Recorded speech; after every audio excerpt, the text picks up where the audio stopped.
السلام علیکم دوستو، غزوہ موتا یہ جنگ جمادی الاول 8 ہجری ستمبر سن 629 عیسوی میں جنوب مغربی اردن میں موتا کے مقام پر ہوئی، جو دریائے اردن اور اردن کے شہر کرک کے درمیان میں واقع ہے۔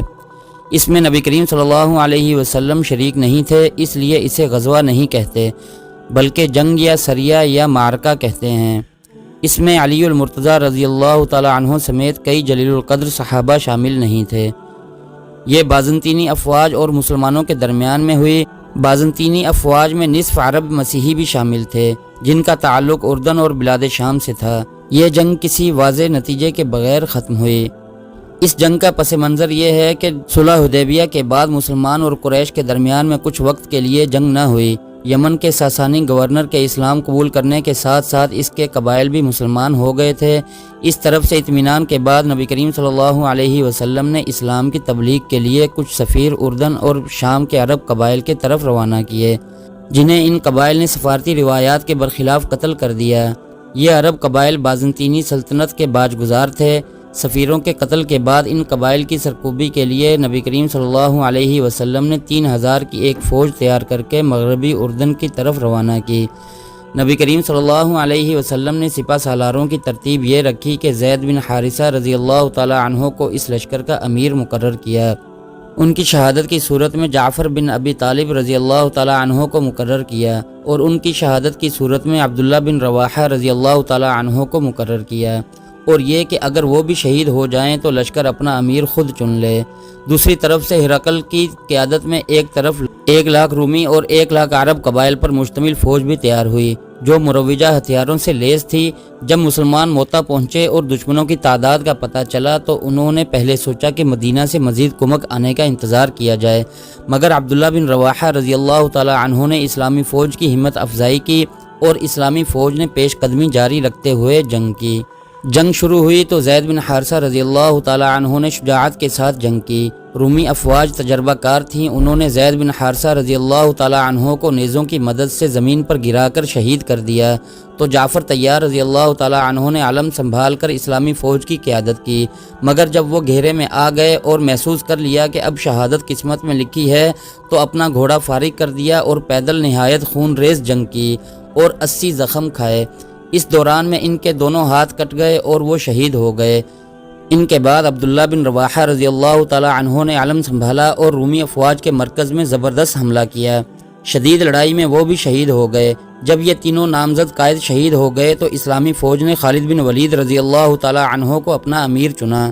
خالد بن ولید رضی اللہ تعالی عنہ حال ہی میں اسلام لائے تھے اور اعلیٰ درجے کے سپاہی اور جنگجو تھے۔ انہوں نے بھانپ لیا کہ مسلمانوں کے جنگ جیتنے کے امکانات بہت کم ہیں۔ اسی اثناء میں رات ہو گئی، انہوں نے اپنی افواج کو پیچھے ہٹا لیا۔ انہوں نے ایک زبردست جنگی حربہ اختیار کیا۔ انہوں نے بے شمار سپاہیوں کو پہاڑ کی اور میں بھیج دیا اور ان سے کہا کہ اگلی صبح نئے جھنڈوں کے ساتھ گرد و غبار اڑاتے ہوئے پیچھے سے اسلامی فوج میں شامل ہو جائیں۔ اس تدبیر سے رومی سمجھے کہ مدینہ سے مسلمانوں کے لیے نئی امداد آ گئی ہے۔ رومیوں نے اپنی افواج کو پیچھے ہٹا لیا۔ مسلمانوں نے شدید لڑائی لڑی، یہاں تک کہ صرف حضرت خالد بن ولید رضی اللہ تعالی عنہ کے ہاتھ میں اس دن 9 تلواریں ٹوٹیں، اور یہ جنگ 7 دن تک جاری رہی۔ 2 لاکھ کے مقابلے میں صرف 3000 کا لشکر 7 دن تک ڈٹا رہا اور صرف 13 مجاہدین شہید ہوئے۔ 7 دن کے بعد جب دشمن کا لشکر ہزیمت اٹھاتا ہوا پیچھے ہٹنے لگا تو حضرت سیدنا خالد بن ولید رضی اللہ تعالی عنہ نے بھی کمال حکمت و دانائی سے کام لیتے ہوئے لشکر کو پیچھے ہٹانا شروع کیا۔ دشمن کی خود سے 66 گنا زیادہ تعداد کے ساتھ ٹکرانا، 7 دن تک ڈٹے رہنا، صرف 13 مجاہدین کا شہید ہونا، پھر دشمن لشکر کا پلٹ کر حملہ کرنے کی جرت نہ کر سکنا، اور حضرت خالد بن ولید رضی اللہ تعالی عنہ کا اپنے لشکر کو صحیح سالم مدینہ طیبہ لے آنا کسی واضح کامیابی سے کم نہیں ہے۔ جنگ رک گئی۔ اس طرح دونوں افواج واپس چلی گئیں اور مسلمانوں کو 2 لاکھ کی رومی فوج سے بچا کر مدینہ واپس لایا گیا۔ اس جنگ کو کسی کی فتح یا شکست نہیں کہا جا سکتا، البتہ نتائج مسلمانوں کے حق میں نکلے۔ اول تو لوگوں نے پہلی دفعہ دیکھا کہ رومیوں کے اتنے بڑے لشکر کو کسی نے للکارا ہو اور بچ کر نکل گیا ہو۔ لوگوں کے ذہن سے رومیوں کی دہشت کسی قدر کم ہو گئی۔ دوم یہ کہ بلاد شام اور اردن کے لوگوں کو مسلمانوں اور ان کی زبردست طاقت کا تعارف ہو گیا، کیونکہ یہ پہلی اسلامی فوج تھی جو مدینہ سے اس قدر باہر جا کر لڑی۔ اس علاقے کے لوگوں کے لیے مسلمانوں کا جذبہ شہادت ایک بالکل نئی چیز تھی۔ ایک اور فائدہ یہ ہوا کہ مشرکین مکہ نے مسلمانوں کو کمزور سمجھنا شروع کر کے ایسے اقدام کیے جو صلح حدیبیہ کے خلاف تھے۔ اس سے صلح حدیبیہ مشرکین کی طرف سے ٹوٹ گیا اور مسلمانوں نے اس کے بعد مکہ کو فتح کر لیا۔ مسلمان چونکہ یہ جنگ واضح طور پر نہ جیت سکے تھے، اس لیے مکہ کے مشرک قریش نے مسلمانوں کو کمزور سمجھا اور صلح حدیبیہ کی پرواہ نہ کرتے ہوئے قبیلہ بنی خزاعہ کے کچھ لوگوں کو مار دیا۔ یہ صلح حدیبیہ کا اختتام تھا، کیونکہ قبیلہ بنی خزاعہ کے ساتھ مسلمانوں کے معاہدے تھے اور قریش صلح حدیبیہ کی روح سے ان سے جنگ و قتال نہیں کر سکتے تھے۔ ابو سفیان نے بھانپ لیا کہ اب ان کی خیر نہیں اور مسلمان اس بات کا بدلہ ضرور لیں گے۔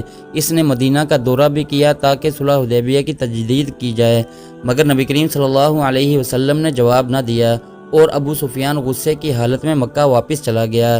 قتل شدہ افراد کے قبیلہ نے مسلمانوں سے اس کی فریاد کی اور اس کے بعد محمد صلی اللہ علیہ وسلم نے مکہ فتح کرنے کا فیصلہ کیا اور نتیجتاً رمضان 8 ہجری میں مکہ فتح ہو گیا۔ دوستو، ویڈیو پسند آنے کی صورت میں لائک اور چینل کو سبسکرائب کر دیں اور مزید ایسی معلوماتی ویڈیوز کے لیے ہمارے چینل کو وزٹ کریں۔